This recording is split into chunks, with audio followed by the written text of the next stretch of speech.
ರಾಜ್ಯ ಕಾಂಗ್ರೆಸ್ನಲ್ಲಿ power sharing ವಿಚಾರ ಒಳಗೇನ್ ನಡೆದಿದೆ ಅನ್ನೋದು ಸಿಎಂ ಮತ್ತೆ ಡಿಸಿಎಂಗೆ ಗೊತ್ತು. ಬೆಂಗಳೂರಿನಲ್ಲಿ ಗೃಹ ಸಚಿವ ಪರಮೇಶ್ವರ್ ಈ ರೀತಿಯಾಗಿ ಪ್ರತಿಕ್ರಿಯಿಸ್ತಾ ಇದ್ದಾರೆ. ಅವರಿಗೆ ಗೊತ್ತಿರುವ ವಿಚಾರ ನಂಗೆ ಗೊತ್ತಿಲ್ಲ. ಹೈಕಮಾಂಡ್ ಸುಮ್ಮನೆ ಇದ್ರೆ ಏನ್ ಅರ್ಥ? ಒಪ್ಪಂದ ಆಗಿದ್ರೆ ಹೈಕಮಾಂಡ್ ಹೇಳಬಹುದು.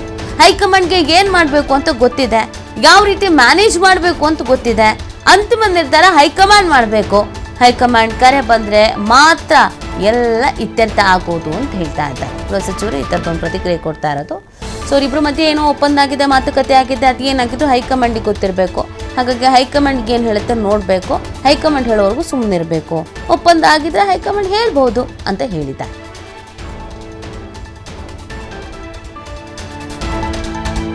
ನಾವು ಹೈಕಮಾಂಡ್ ಮೇಲೆ ಡಿಪೆಂಡ್ ಆಗಿದ್ದೀವಿ. ಪದೇ ಪದೇ ನಾವು ಹೇಳ್ತಾನೆ ಇದ್ದೀವಿ ಹೈಕಮಾಂಡ್.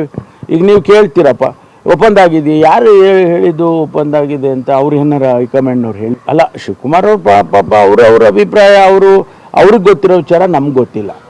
ಯಾಕಂದರೆ ಅವರು ಒಳಗಡೆ ಇದ್ದವರು, ನಾವೆಲ್ಲ ಹೊರಗಡೆ ಇದ್ದವು. ನಮಗೆ ಅಲ್ಲೇನು ನಡೆದಿದೆ ನಮ್ಮನ್ನು ಕೇಳಿದ್ರೆ ನಾವೇನು ಹೇಳಬೇಕು? ಹೌದಪ್ಪ ನಮಗೇನು ಆ ವಿಷಯದ ಬಗ್ಗೆ ಮಾಹಿತಿಗಳಿಲ್ಲ ಅಂತಲೇ ಹೇಳ್ತೀವಿ ನಾವು.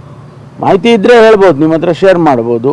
ಆದರೆ ಅಲ್ಲಿ ಏನು ನಡೆದಿದೆ ಅನ್ನೋದು ಅವ್ರಗಳಿಗೆ, ಮುಖ್ಯಮಂತ್ರಿಗಳಿಗೆ, ಶಿವಕುಮಾರ್ ಅವ್ರಿಗೆ ಅಷ್ಟೇ ಗೊತ್ತು ಮತ್ತು ಹೈಕಮಾಂಡಿಗೆ ಗೊತ್ತು.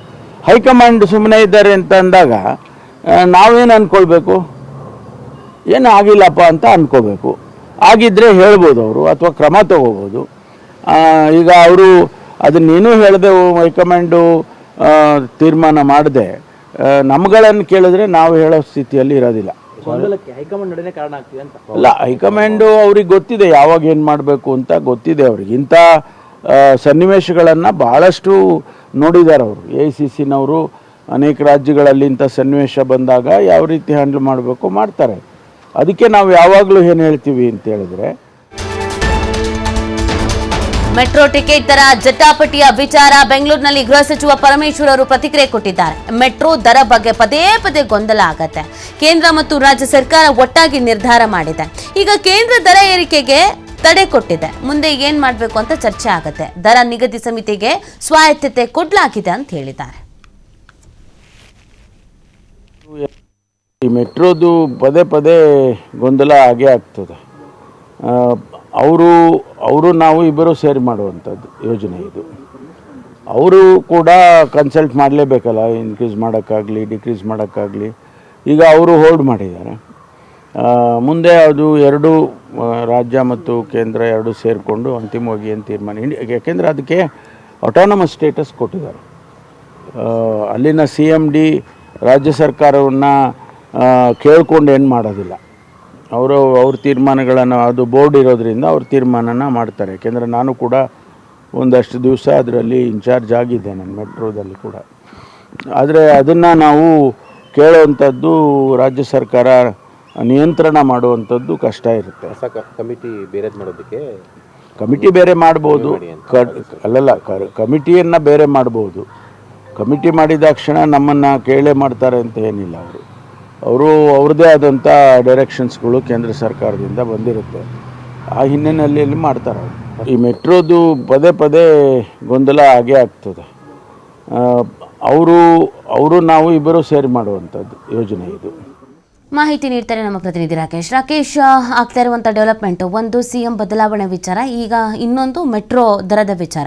ಈ ಎರಡರ ಬಗ್ಗೆನೂ ಪರಮೇಶ್ವರ್ ಅವರು, ಗೃಹ ಸಚಿವರು ಏನು ಹೇಳಿದ್ರು?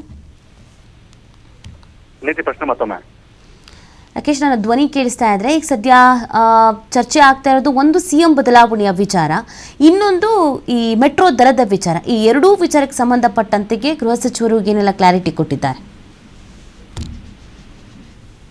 ಈ ಮುಖ್ಯಮಂತ್ರಿಗಳ ಬದಲಾವಣೆ ವಿಚಾರ ಮತ್ತು ಪವರ್ ಶೇರಿಂಗ್ ವಿಚಾರಕ್ಕೆ ಸಂಬಂಧಪಟ್ಟ ಹಾಗೆ ಗೃಹ ಸಚಿವರು ತಮ್ಮ ಅಭಿಪ್ರಾಯವನ್ನು ವ್ಯಕ್ತಪಡಿಸಿದ್ದಾರೆ. ಈ ಬಗ್ಗೆ ಯಾವುದೇ ರೀತಿಯಾದಂತಹ ಮಾತುಕತೆಗಳು ನಮ್ಮಲ್ಲಿ ನಡೆದಿಲ್ಲ.